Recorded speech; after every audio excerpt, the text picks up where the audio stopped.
Guys तो मैंने अभी थोड़ी देर पहले जियो सिनेमा की वेब सीरीज कैडेट्स देख के खत्म करी और सच बताऊं यार ये सीरीज मुझे ठीक ठाक लगी। बहुत ज़्यादा अच्छी तो नहीं थी लेकिन बहुत ज़्यादा खराब भी नहीं थी। अगर मैं इसकी कहानी की बात करूं तो ये कहानी आर्म फोर्स एकेडमी की, जहां पर सारे कैडेट्स जो होते हैं किस तरह से वो ट्रेन होते हैं आर्म फोर्सेज में जाने के लिए, क्या कुछ उनकी ट्रेनिंग रहती है, कितना कुछ डिसिप्लिन उनकी लाइफ में रहता है, क्या कुछ करने की कोशिश करते हैं उनके साथ, किस तरह की ट्रेनिंग रहती है, ये सब जानने के लिए आपको ये सीरीज़ देखनी पड़ेगी।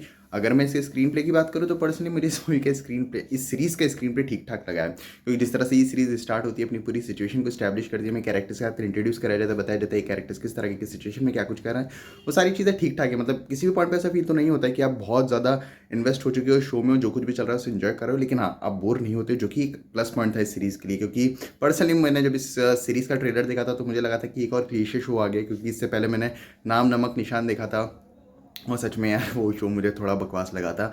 लेकिन फिर अभी मैंने ये शो देखा तो मुझे लगा सेम स्टोरी पे कुछ नया क्या ही दिखा देंगे, लेकिन फिर भी मेकर्स ने ट्राई करा है काफ़ी कुछ नया एक्सपेरिमेंट करने का, जो कि अच्छा था। काफ़ी सीरियस शो बनाने की कोशिश की है, जो कि सबसे बड़ा प्लस पॉइंट था। जो सेकंड हाफ है इस सीरीज़ का वो ठीक ठाक है। बहुत ज़्यादा इंटरेस्टिंग तो नहीं है, लेकिन हाँ बहुत ज़्यादा ख़राब भी नहीं है। बात करूँ कैरेक्टर डेवलपमेंट और कैरेक्टर्स के पीछे डायनामिक्स की, सभी कैरेक्टर्स को इतने ज़्यादा अच्छे से लिखा और डेवलप किया गया कि आपका लगभग सभी कैरेक्टर्स के साथ एक ठीक ठाक से कनेक्शन बन जाता है। और जो कैरेक्टर्स के पीछे डायनामिक्स थे वो भी मुझे ठीक ठाक लगे हैं।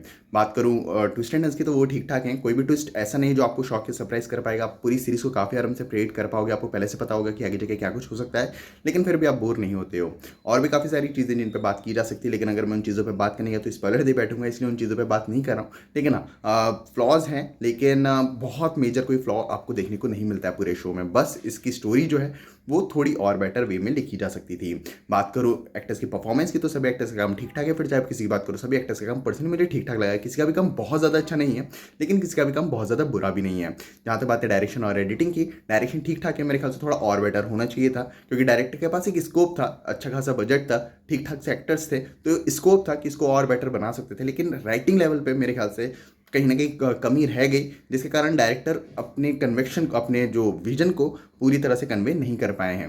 बात करो एडिटिंग की तो वो मेरे ख्याल से थोड़ी और बेटर होनी चाहिए थी, जो एपिसोड्स की लेंथ है वो कम की जा सकती थी। बात करो प्रोडक्शन क्वालिटी की तो ठीक ठाक है। तो ओवरऑल मुझे ये सीरीज़ ठीक ठाक लगी है, बहुत ज़्यादा अच्छी तो नहीं थी लेकिन बहुत ज़्यादा खराब भी नहीं थी।